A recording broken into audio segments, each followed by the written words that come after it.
Hello, everyone, and welcome to our panel. Up here, we have myself. Well, I should introduce what the panel is. What's up? We're the team that kind of puts on the event stream here on stage, what you see on Twitch, and we're here to talk about running a broadcast production for the world's largest furry convention. I am Goofy. I'm the event stream producer.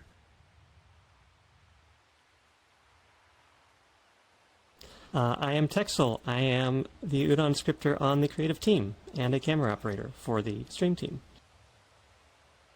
So there's only 3 of us up here, but there's a whole lot more that goes on with our team. We have a pretty large team of between event stream team and club stream team, about 40 plus operators and people who use our equipment. It's insane. We have an incredible, talented team. To talk about what we specifically do, we put on this, what you see on Twitch. We put on the panels and presentations. We put on the performances. We help with the game shows that you saw, like Countdown VR and Hollywood Squares. That's coming up, I believe, tomorrow. We have special events, which ours alone, which is opening and closing ceremonies, the charity event, and community showcase. We have some occasional off-season events, and off-season to us means we put on some streams to keep you guys engaged, like Cyber Connection and our Patreon streams. Also, thank you to our Patreons to keep supporting us, and thank you for supporting, Furality as a whole for everyone who's watching. To talk about the team, we have some roles that we identify ourselves with. The first one being myself. One second, we have a slide of the team. This, you're killing me on the slides. You're so, you're all right. This is the event stream team. There's about 17 of us. If I look through this, it'd be really bad if I wasn't able to name everyone, but it's Hans, Texel, from left to right. Hans, Texel, Lars, Nerdy, Wolf, Leo, myself, Danny Bear, Fusano. We have Alexx, we have Sean, we have Marty, Silver, and not pictured, or you can't see them, is A. We have an incredible, talented team, professionals in the field with various different backgrounds, and some of the team members also do in IRL conventions, such as Anthrocron that's coming up, FWA that just happened. We have an incredible team and talent. To talk about some of the roles that we have on the team, first is the producer, which is myself. Producer, I basically am the leader of the team. I'm someone who establishes the production, what it should look like, how it should work. I also recruit our teams to fill in our specific roles. I also organize all of our shows, for example, our run of shows, our graphics, audio, anything you hear and see on the stream, I have to manage. So that's what I keep track of and what kind of my role is. That's a very tip of the iceberg way of my role. Next, we have the technical producer, which is Leo for our team, who plans out the infrastructure, how it's getting to you, from our camera to the internet back to you. That's their responsibility, and I'm also very grateful because some of the stuff I can't do alone. So I'm very grateful to have him as a teammate. Next, we have our technical directors. One being Alexx, who's currently switching this show right now, and also Larscis, as well as also on the show for this one, who's a technical director who handles the master feed, switching cameras, audio, graphics, all the stuff we got prepared is right in front of them right now, so they can fly stuff on and off. They can make you hear things and see things. Next, we have the in-world camera operator, which I mentioned Alexx, who's a technical director, also in-world camera operator. Texel has in their hand a camera from downstairs that Alexx is able to cut to, and they can show you what that's seeing. They switch between the shots. They listen to the technical director or the producer, and we all work together. As you can see now, Texel, they took the camera from downstairs, so we get to make you guys we have to incorporate a lot. Like every team member on the team, we're trying to show you what everyone's presenting, all the information they want to display, all the panels that we put on. You all want to see it and don't want to miss anything, and that's our responsibility. Next, we're going to talk about the history of Furality streamed events, and this is Leo's section.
I can hear you.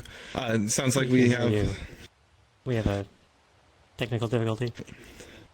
Yeah. So while Leo fixes that, to kind of talk over like the technical difficulties, like we're going to talk about the Furality worlds, but like stuff like this is kind of our responsibility. Like we have to keep track of everything that can go wrong. Oh, sorry, that can go wrong and will go wrong. We would try to make it this broadcast as smooth as possible, and not everything is going to go as perfect or as planned. Give it a shot.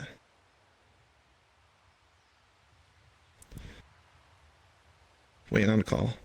We have someone in our ear that's telling us if we can hear Leo on Twitch. We can hear him in the world, but yeah.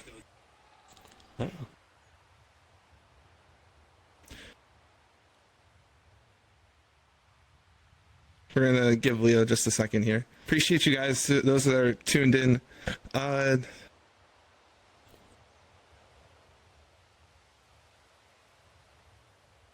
Trying to think what we can kill time with while Leo's doing here. We got a ton of stuff to talk about. We're going to talk about the past worlds. That's our next section.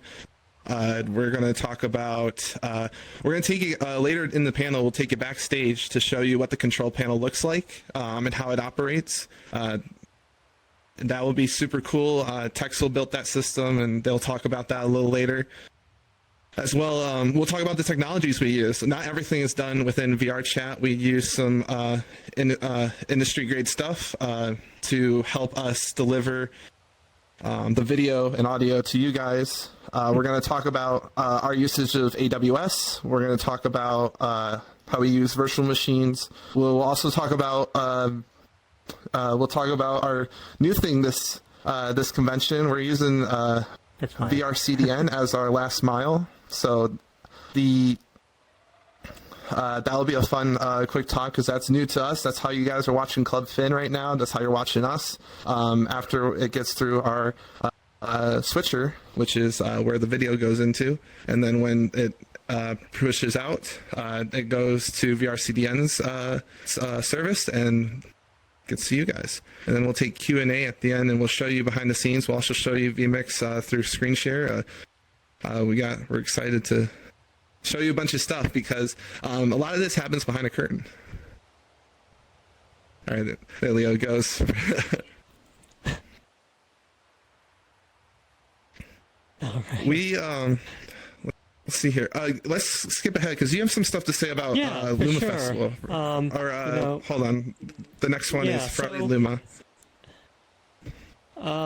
We were gonna kind of TikTok our way through the history of our events, and both the in-world stage tech that we built and the streaming tech that Leo has been in charge of evolving. And I think that Leo's audio might be fixed now, Can y'all so just hear in me? time to take over. I'm Are gonna we good? look at Twitch chat to confirm. Awesome. All right, we've introduced the history. You may carry forward. Awesome. Thank you all very much. So this is kind of stuff that can go wrong and, we have to fix, but that's A-okay. Hi, everyone. I'm Leo. I'm the technical producer for Furality. Let me pull back up my notes here. Am I good to move on to Luma? We can do that. Absolutely. Yep. So. All right. Okay, go ahead. I guess I'll take over at this point to introduce Furality Luma, which was the first world where we introduced a proper stage for presenters. If you advance to the next slide.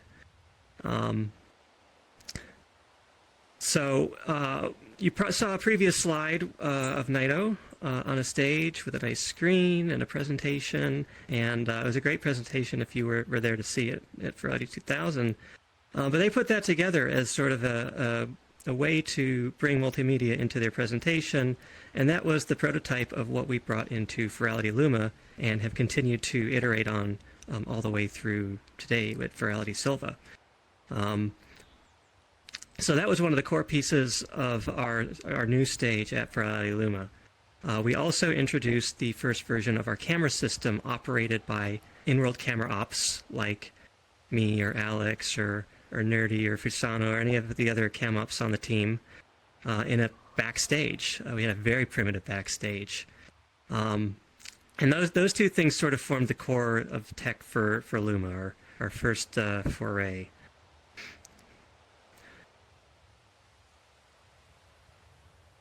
There we go. Just showing off some pictures of what the backstage area looked like. You would drop your stream camera into that little box right there. Yeah, it was primitive. It was a plane with some screens floating in space. Yeah. So more on the desktop side, not in VR. We're introduced to Amazon Web Services. So we're no longer relying on someone's computer running at their house. We're putting everything in a cloud. So what this allows us to do is that we're using a CDN to distribute all the content to. Sorry, the slides keep disappearing from the podium. What's a CDN? CDN is a content distribution network. So it's points around the world. And what happens is when you go into a world and you try loading the stream or something, your DNS is going to try to figure out the closest server to you to pull that stream from. This improves reliability as well as the latency, so you're not having to, let's say, from Australia, try to grab a stream from Canada or something. So that's the purpose of a global CDN. Like the slide says, all of our operations are now happening in the cloud. So we have VMs that are running OBS or any of the software that we need, just so we're not reliant on someone's computer. And all the switching and all the camera ingest comes in that way. We start using the Amazon's Media Connect, which allows us to ingest camera feeds in. It gives us an SRT caller URL to put into OBS, and you just send your stream off, and it gets received on the VM in the cloud. For this event, since we weren't using Twitch to show the stream in world, we used about 70 terabytes of data footage. That may include some other resources that we used at the time, but it is a lot of data to use.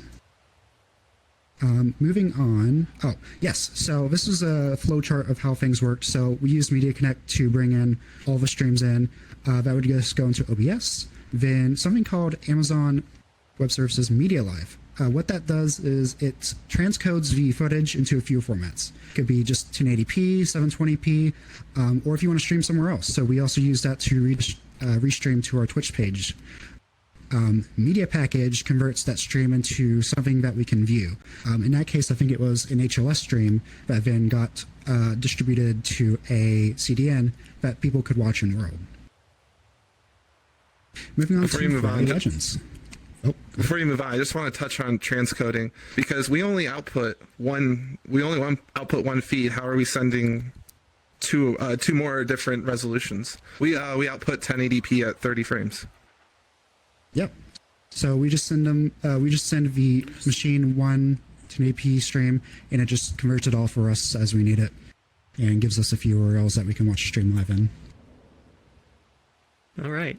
Before we move on, can we switch to camera C1 for a moment? And maybe zoom in a bit. All right. Naito, just like wave for us. Naito's in the audience, the one who kind of got this all started. All right, now we can switch back. Yes. I had to do the call out. Furality Legends was that's what this panel is all about, though. We're having fun with the tech and the systems that we've put together. Furality Legends was probably the biggest advance for us in terms of stage tech in world. We introduced a number of new systems and massive improvements to other. So massive improvements to our existing systems, the introduction of new systems. We introduced a stage timer to help keep panelists on track, to know when their panel is about to end. We introduced audio control so that audience couldn't interrupt. We get a clean feed to the bot that was picking up the stream. We completely rewrote the camera system, incorporating Cinemachine, which is Unity's camera movement system, basically bringing a full, basically bringing the TD right into VR chat, because now they have a console for easily switching the cam and physically moving it around, and individually controlling all those shots. We made improvements to the slide system. We gave the ability for backstage to control it in addition to the panelists up on the stage. We introduced probably more things than I can remember, honestly. We built a whole backstage, a proper backstage for Legends. We go over, we can see a quick snapshot of what that looked like. There's buttons everywhere. There's 2 rooms full of buttons. It's great. A lot of fun. But we also learned a few things about, layout and, what worked and what didn't. And that camera cube from Luma, it's sitting in a hole on that left side, and everybody hated me for putting it in there because apparently it was really hard to, actually get in with the colliders in the way, and, But yeah, huge improvements for us, and we would continue to iterate on those in the following events. But I'll let Leo talk more about the streaming improvements that we also made. Yeah, absolutely. I'll switch to the diagram that we have here. So as you can see, it has drastically changed. I actually added the club stream side of things to kind of better explain how things are working, but the topmost part is the event stream side, and the bottom part is the Club Fin side. We're still using Media Connect to get all of our streams in, and now we've adopted vMix. We didn't use vMix much, but we just used it to get the camera feeds in because it was a bit more stable than OBS supporting VSRT streams. But we still used OBS to do all the scene switching, playing videos, and all that jazz. We still use the what they call the elemental lineups. That's what the Media Live, Media Connect, and all that is, to do the transcoding, media packaging, and sending it to our CDN. Just to quickly touch on the Club Fin side of things. So the middle area, the one that starts with the little A, that is the internal stream. So there's 2 versions of the club stream. There's Club Internal and Club External. Club Internal is formatted specifically to be played for the club itself. That may have the video screens, the hologram for the DJ, the lights and whatnot. The screen, it's mapped specifically just for that world. But we also have the external stream, and that's for our camera operators.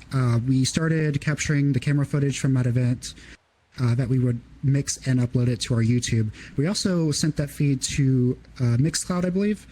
And we showed it back in World. So as we've seen from Luma and all the future events, there's a screen that shows all the crowd cam operators in there. For that event, we used 86 terabytes, specifically just for the streams. Then we move on to Furality Aqua. All right. So Furality Aqua, our previous major event last June. In terms of our stage setup, it was mostly sort of iterative changes and improvements. It was tech-wise very similar to Legends, but we took some of the lessons that we learned and we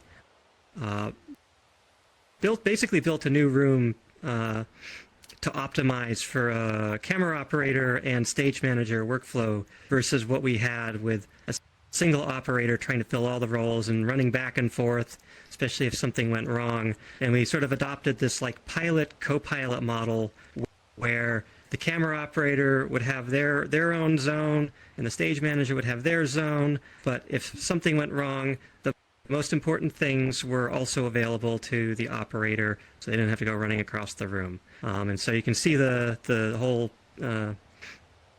change in design there. The other major thing that we changed, which actually resulted in us kind of losing some capabilities during Aqua, is we introduced the bot, capturing the stream instead of the camera operator themselves streaming it out on OBS. We had not everything was properly synced to support that, so we gave up our camera tracking system and maybe another thing or two. So that was Aqua.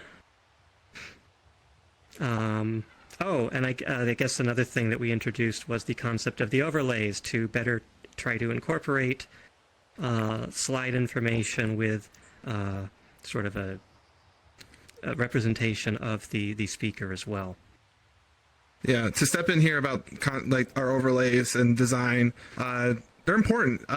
We want you as a viewer should be informed of what's going on. To talk about kind of like, I would almost say our prestige overlays or like our best overlays are the ones with the numbers on it at the end of the convention. When we go into closing ceremonies, we'll show off our API calls, we'll show off the donation amount, we'll show the final number of how many attendees, and everyone's excited about that. Everyone loves numbers, but we talk really fast, or we talk, and sometimes we want to have the information on longer than we can say it. So showing you guys the information is important, and using a graphic to express that helps emphasize like the importance of it. I could talk design like hours, but like it's the most important thing is like to emphasize any information that's important.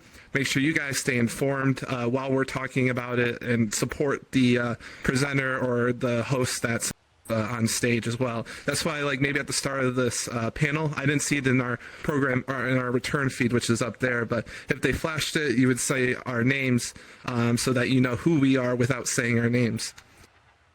To move on, we're going to talk a little bit more about our transition to vMix. We mentioned it earlier for Legends as just we just take SRT streams, but Aqua was our first time using vMix as one system, and this was a big improvement to the operations because vMix holds all our videos, overlays, cameras that are coming in. We will talk more about this later down the line, but that was like our turning point for using more what would I say? Industry grade equipment. Industry standard. Sorry. Yeah. Yeah. I'm going to be showing a little bit of the backside of the things a little bit more. It looks a little bit more complicated, but it's kind of the same. Since we introduced vMix, we could do some more things like data-driven stuff. So we have like the Fox API or just like even Google Sheets. It's as simple as that. But I put a lot more text here just to describe what each step does along this process, from what we're seeing here in this world to what you're seeing in your world. But everything's still about the same. So we have our events VM, the internal for the club, and the external for the club as well for like the camera operators. I just want to step in really quick. If you can go back one slide to talk about this diagram too. Like for events stream, it's very straightforward. what you see is what you're getting. It's just like on the top row here, you can see it's a straight line of our content. When you look at club, we have two different lines, and we talked earlier about internal and external. Internal being the middle line, external being the bottom line. And kind of to just touch a little bit on why we do that is because when you're standing in the club, you think about, like, say you go to a concert or a venue, like a sports stadium or a club or like a real club in like Las Vegas or somewhere in your local area or a big city. When you're there for the experience. We have people out in the audience that are watching us, or you're out in the audience watching us. You don't get the same experience as the people watching on Twitch. You're here to see it. So you get this big video, you get this big screen that supports what we're saying, but you don't have to watch the Twitch stream to do that. You see the environment around you. So everything, and to talk about Club Fin, you see all the lights, you see all the visuals, you see all the like music. You're there to experience it. The Twitch side of it is to capture it. So the bottom line is that one's to capture what's going on, to document your experience and really everyone's experience. And we split that. We don't want to show the Twitch stream on the bird in the Club Fin club. That doesn't make any sense. We want to show everyone that has experience on Twitch. So this is, we could go heavily in depth in this, but that's way too much, not enough time for that. But that's kind of the importance of why we split this up. Absolutely. Something I was just reminded of from this chart is we can actually get streams from the other VMs without having to grab it back from the internet. From Aqua, and actually you may have saw it during our intermissions here, we can show during intermission a live view of a club. We're just using NDI out of the external vMix back into the events vMix, and it's as simple as that. It sounds complicated, but it's just making sure the VMs are on the same network, and it just sends the data stream over in real time. As this was the world's largest furry event, we used a lot of data. We used 133.6 terabytes for just the data streams for the club and the event streams. All right, Luma Festival. All right, so Luma Festival. It was a different kind of event for us. It wasn't our full Furality Online experience, but we tried a lot of new things with this event, especially, in the event stream, the stage. We didn't use most of it as far as the world was concerned. All those systems managed by the stage manager, the camera system really wasn't used. We converted it to sort of autopilot as a feed for automated shots that our upstream TV could make use of. We kind of treated the event more like a club event from a procedural point of view. A lot of crowd camming and stuff. But we did try introducing a major new system. Again, a lot of this was developed by Naito over in the audience there. It was our hologram system. It's a bit more complex than the one we're using here at Sylva. It basically allowed us to put stage presence for the first time into all viewing instances. And so on that floating island stage out over the water, you would actually see the avatars, the performers sort of dancing on the stage, moving around, even multiple players. We supported up to 3 individual players being captured by this system, basically composed of 3 cameras capturing the player layer and putting them on quads, then transmitting position and other adjustment data in this little data pixel block across with the stream.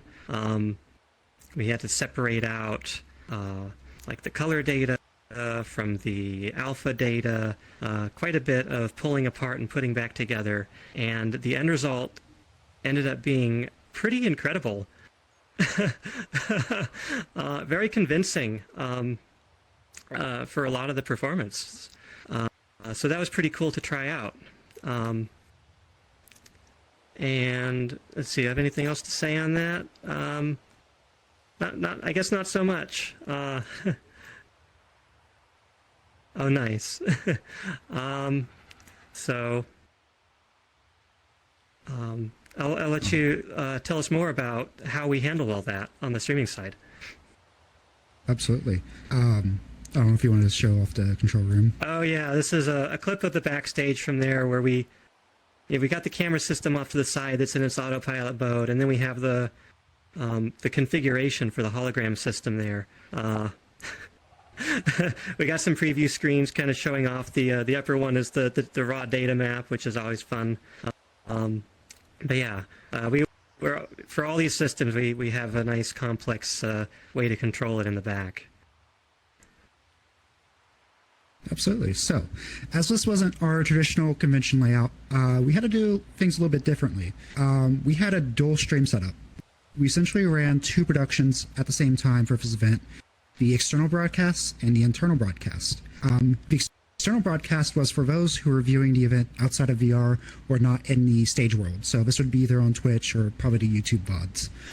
The internal broadcast contained, the hologram data, the lighting data, and all the other video feeds that actually drove the screens in a world. So you remember the waterfalls and all that. All the video data had to be put on that same 1080p stream. We fit everything into a single 1920 by 1080p stream to drive everything.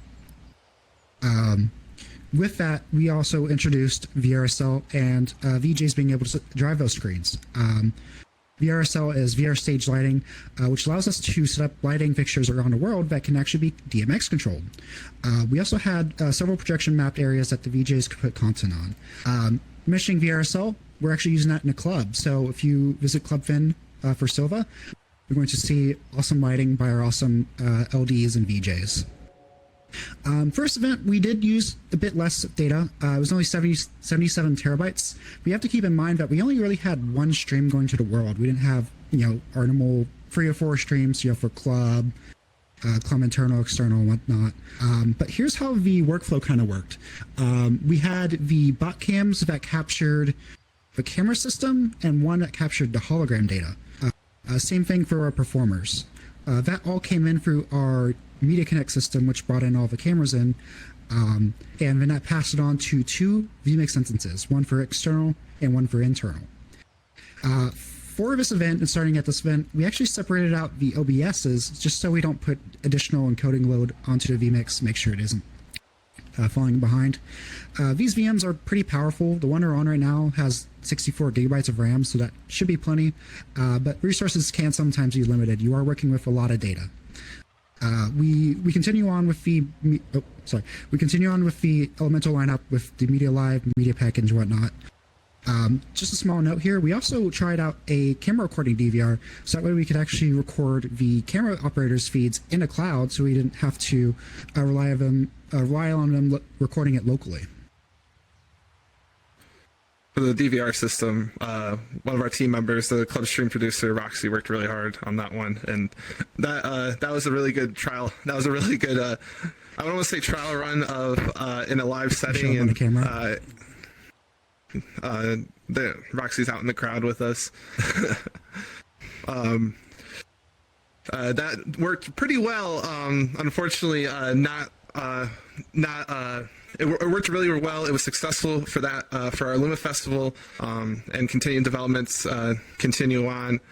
And Roxy's very talented. One thing I do want to mention, shout out to all our LDs and VJs, because holy smokes, like Club Fin looks awesome. LumaFest was a feat. That was arguably not easy, between the organization and all the manpower it took to run lights and visuals, because it wasn't pre-recorded. LumaFest was live the whole time. Every performer, all our lighting designers were busking lights. Busking just meaning they're in front of their control panel pushing buttons while they're listening to the music. Visual jockeys changing the visuals on the waterfall, and that's one thing incredible and really hard to do, because you have to worry about sync. We want you to see big flashing lights on the hard hits of the music or slow swells. There's a lot of artistic vision in these, and to make sure it all lines up so you see it all at the same time is really hard in the cloud production, because we're getting feeds from Australia, we're getting feeds from the EU, or here right at home in North America. So it's difficult to line it all up. Another event that does it really well is Orion Music Festival. They have the same kind of workflow in a different capacity. I shouldn't say same, similar workflow in a capacity, and they have the same some of the same issues that we would have doing that. Awesome.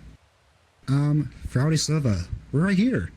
So here we are, Furality Sylva, on this wonderful stage. A lot has changed, and not a lot has changed. There's been just a lot of improvements to everything, but nothing too groundbreaking on its own.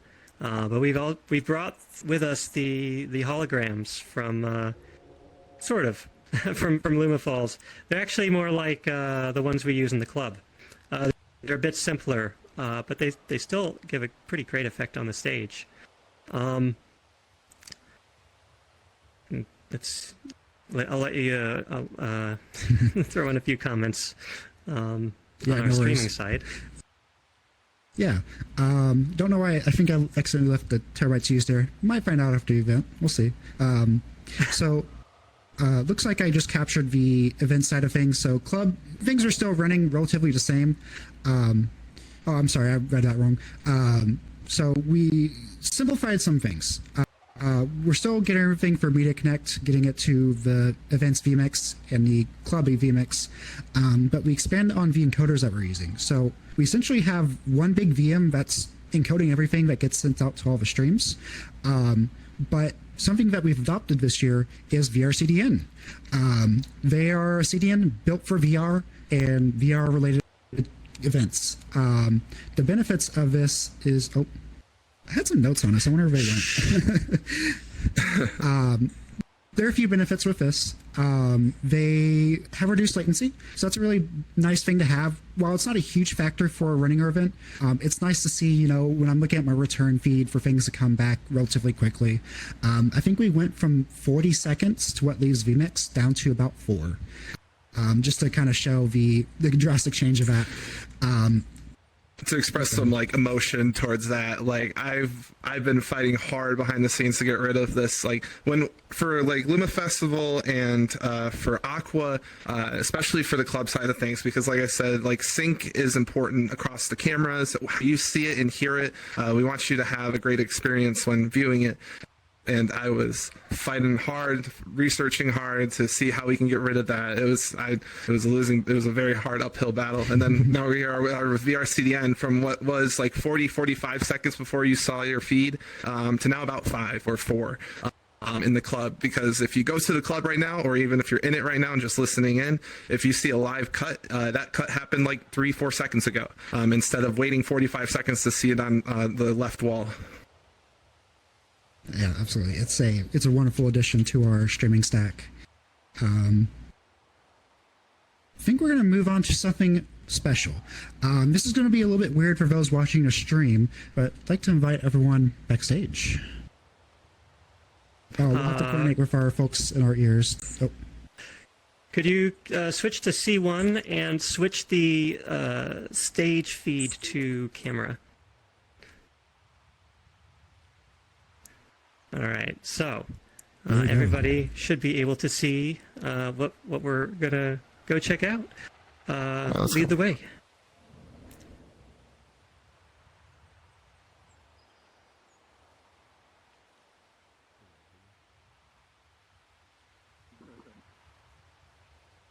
Probably not. Contextually, guys, people on Twitch are seeing what we're saying.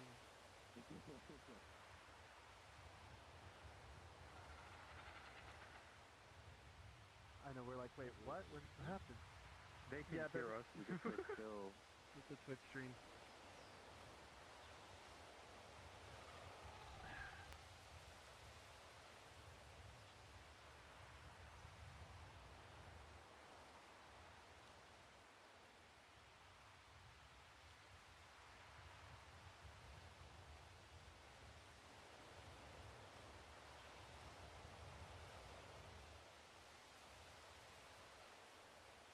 Hello, can y'all hear us?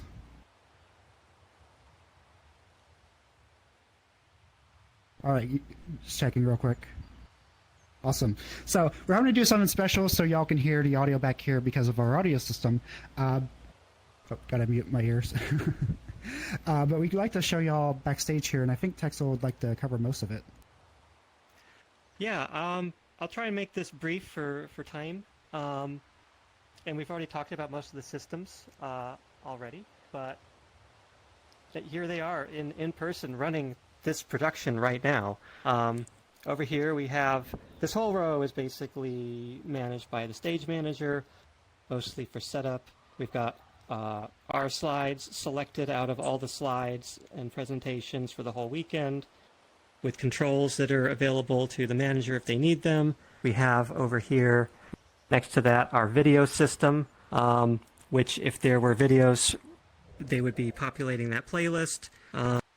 This will look familiar to some people. This is, of course, Video TXL, with some very interesting modes to support this event. We have some special modes that allow us to run queued videos instantly when they're demanded by the presenter. We've got our stage timer, which is running. We've got audio control. We can individually turn zones on and off. And then over here, we have the big old camera console. We got some repeated controls for like the slides. But this is where our camera operator is spending most of their time. Mostly in front of this grid of 15 views, switching between the main camera feeds, special camera feeds like the hand cam that I have and that Goofy has, feed control for putting up dedicated slides or changing what's on the stage. This whole center console is for configuring each of those views with zoom and offset and how they're damped. And then we have a section for player tracking if we want to dynamically follow a player quite exactly. Give a quick pan around.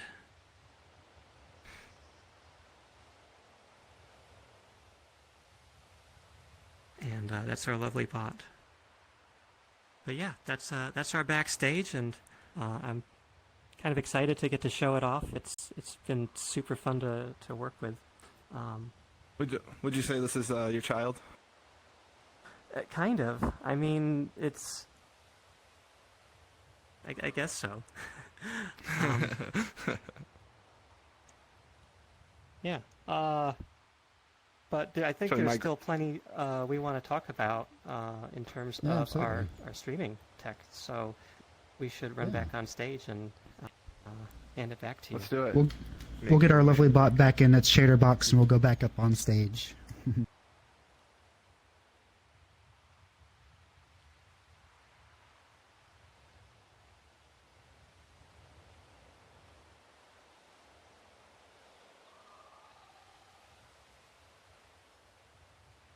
All right, looks like we're back on there. That's it's just so funny to see. We don't show that. That's the magic. Yeah. So, I'd like to talk about the streaming tech that we use in more detail. Give it off to Goofy.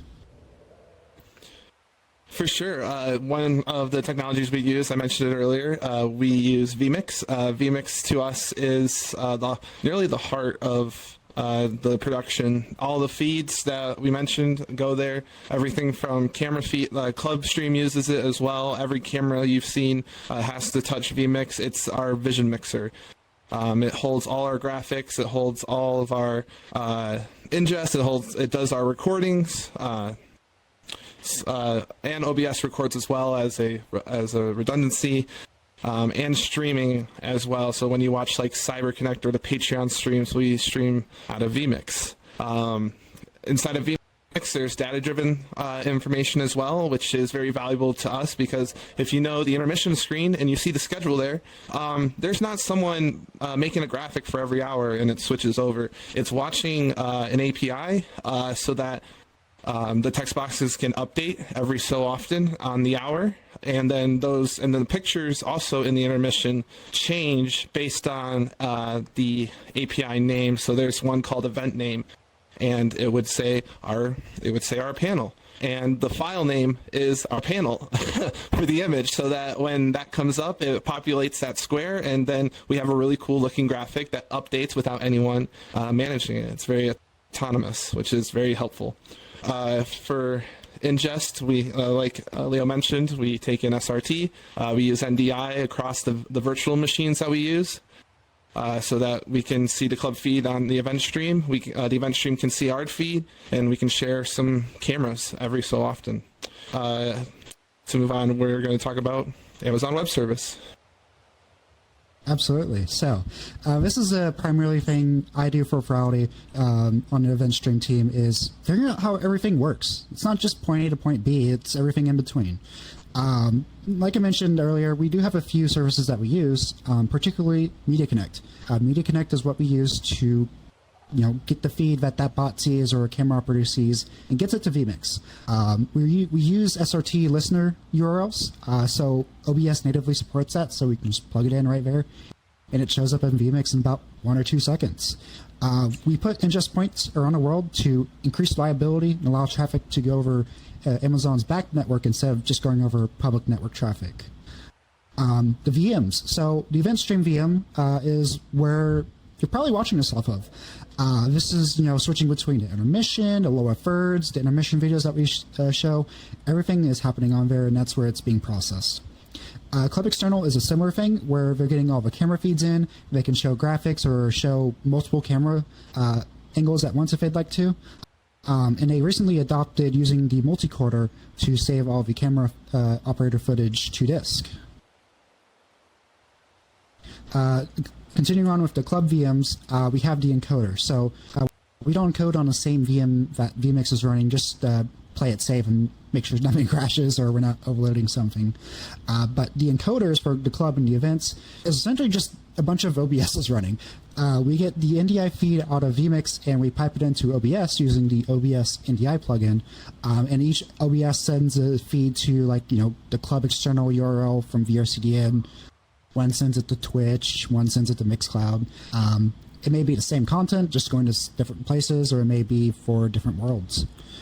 Let's see here. The interconnection between the club and the events is just new tech NDI. We're not having to encode it because it's on the same local network for the VMs, but all we're doing is just say, hey, vMix, I want to send an NDI feed out of the program, and on the events VM, I can say, hey, I want to see this NDI feed, and it just works most of the time. It's really nice to see. It uses a lot of data, which isn't a problem since we're all in the cloud and we're in the same data center, but we wouldn't be able to do that normally with, let's say me sending an NDI feed, because that's usually a few hundred megabits of upload speed that I have to send, because it's like lossless essentially. It nearly is lossless. And just to touch NDI, we tested it vigorously to see if it's capable for us, and not everyone has good internet connection or average internet connection, and running NDI by itself, not NDI, there's another version called NDI-HX, which is compressed but doesn't do this, but NDI normal sends about 100 megabytes a second, and not a lot of people have that speed. We're getting there for some countries, but it's more for local than it is to send over the internet. Yeah.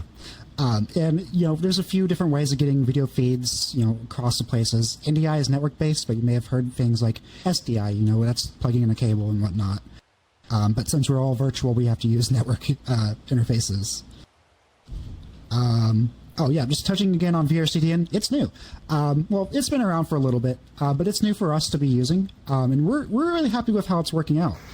The benefits is reduced latency, like we mentioned. So before, when we were using Amazon CDN, it was about 40 to 45 seconds, but now it's about 4. And like I mentioned, it's not critical for us, but if you're in a club and you see the camera crowd cam wall on the left, it's really cool to see yourself just a few moments later instead of having to wait about a minute.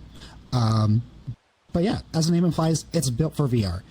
It's been used for many events here in VRChat, and they even streamed a feed for VRChat's New Year's World. So if you're for that event, it can take a lot of people, so it's really good.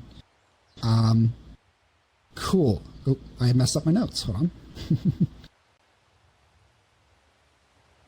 My overlay accidentally minimized my feed. There we go. So we're going to do something a little bit cool.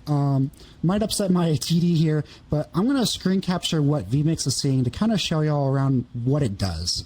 Y'all have to excuse me here for just a second so I can do that. I'm going to unmute in Discord. All right. Hi, Larscis. Larscis is our TD for this event.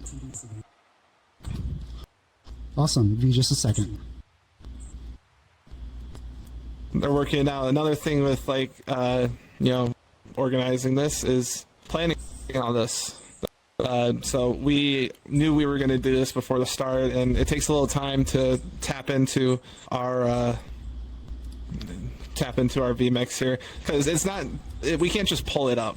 We have a signal path that we follow, and that's and we have to log in, and yeah, production's not the prettiest thing. I think the best way I've put it recently this past month is that it's behind a curtain, and there's a reason why it's behind the curtain. It's ugly. We want to show you pretty stuff, and speaking of pretty stuff, Leo has the feed pulled up. So I'm just checking make sure it comes up on the Twitch. In case y'all are interested, we actually just use Parsec to access the VMs. So this is vMix. My voice may be delayed by 2 or 3 seconds, but this is what we're operating off of to drive the feed for everyone. Oh, let me make sure again while folks can see it as well. Yeah, they're still seeing. There we go.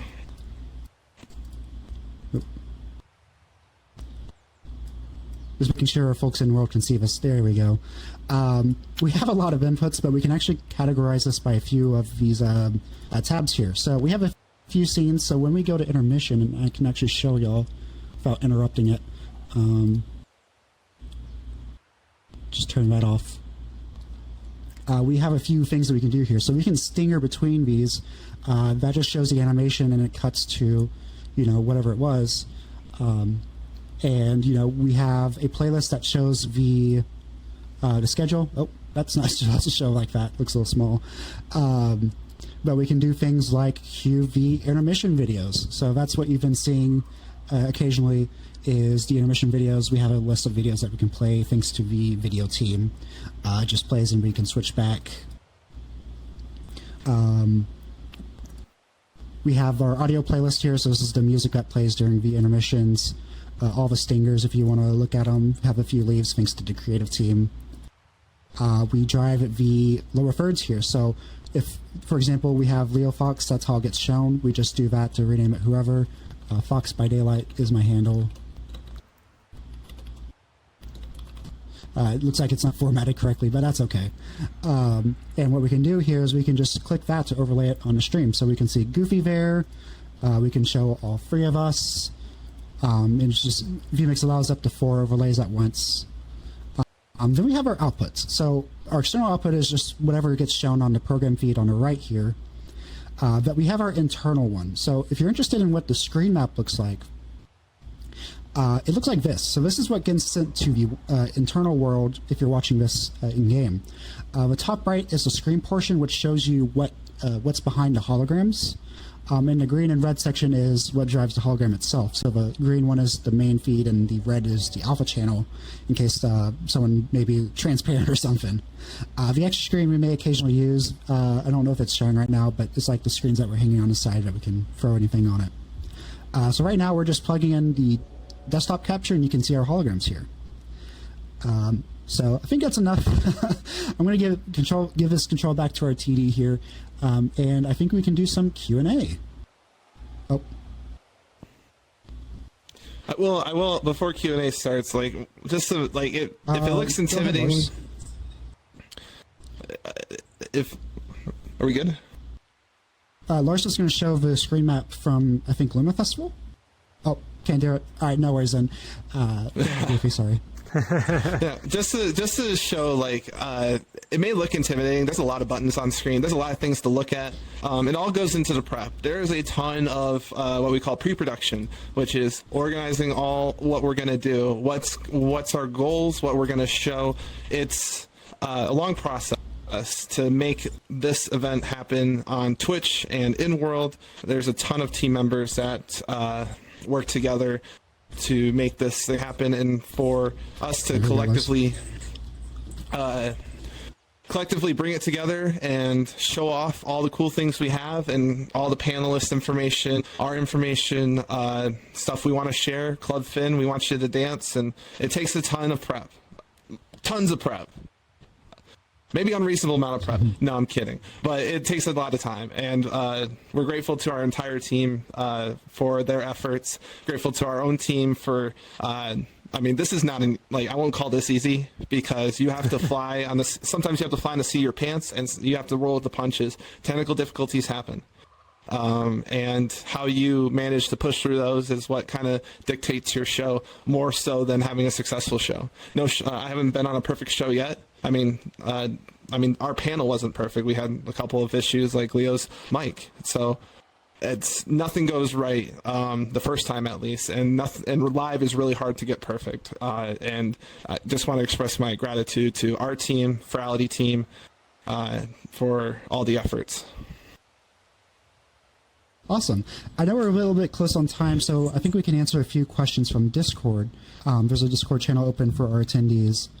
Can we get a presentation later? Yes, all of our panels will be uploaded to YouTube, and I might be able to share the logic map I've been showing here as well. If you started using VRSL for Luma Festival, how did you make the lights for Aqua? So that's more of a club question, but it's a matter of having specific pixels control certain things. So like one pixel might run an animation track that moves the lights up and down. One might move left and side. We just use it in combination. It was a little bit complicated to do at the time, but now that we've adopted VRSL, anyone who knows how to run DMX lights can just pick it up. So it's really nice to do. Why was the hologram simplified for Sylva? Is that something you'd like to answer, Texel? We needed to do something more basic for this install. Sylva, or the Luma Festival required dedicating more screen space to it than we could for this event, and we'll continue looking, iterating on it as we go forward. But I think at this point we're about out of time, so. I want to grab one more question. I want to grab one more. One more? From Bizbon, what was the proudest thing created in the convention? And we can go like left to right here. What's the proudest thing that you think you've contributed? I'm super proud of all the stage stuff that we've built for running awesome productions in VR. Absolutely. I'm just really excited to put everything together. Even if it's complicated, it's really nice to just figure out how things work and to be able to just mess with some really cool tech so that way we can put on these awesome events. The proudest thing, and I think it's the toughest, also the cheesiest, is our team, and also recruiting for our team. We're all volunteers, and I can't express my gratitude for everyone on our team and the Furality as a whole, and then Event Stream Team itself, because that's the one I lead. Our industry's tough. I'm not gonna lie, it's a tough industry to be in, because you have to grind and there's a ton of organization, a ton of rolling with punches, and it's not. I wish anyone could walk into it, and you can. It's not scary to walk into it, but it's also it's hard to create a really good and talented team, and I'm very grateful of the people who have been brought on since Aqua. They're all very talented, and they're awesome. Maybe just to add on to that, if you're interested in doing broadcast video stuff, go ahead. We're over, so. Are you time checking us? Well, here I'm hitting the recruitment. I'm hitting the recruitment thing. You can't stop me yet. If you want to join us, go to our. We have an application open. After the convention, if you feel compelled to come join us. Yeah, fill out an application, even if you have minimal experience or no experience at all. If you fill it out, and that's one thing, fill it out. We will look at it and we will interview you. And we love new people. We love teaching new people. The fandom itself is really inclusive. All right, they're killing me. I see them moving. Yeah, come push buttons for us. Other than that, that's our time. Next is the community showcase. Don't go anywhere. Brimstone and the video team and Lily, the community, turned in a bunch of videos. So stick around, watch chat. Awesome. Thank you, Texel. Thank you, Leo. Thank you to all you all for sticking around. It's time to go watch some great content. We'll see you all around and enjoy the convention.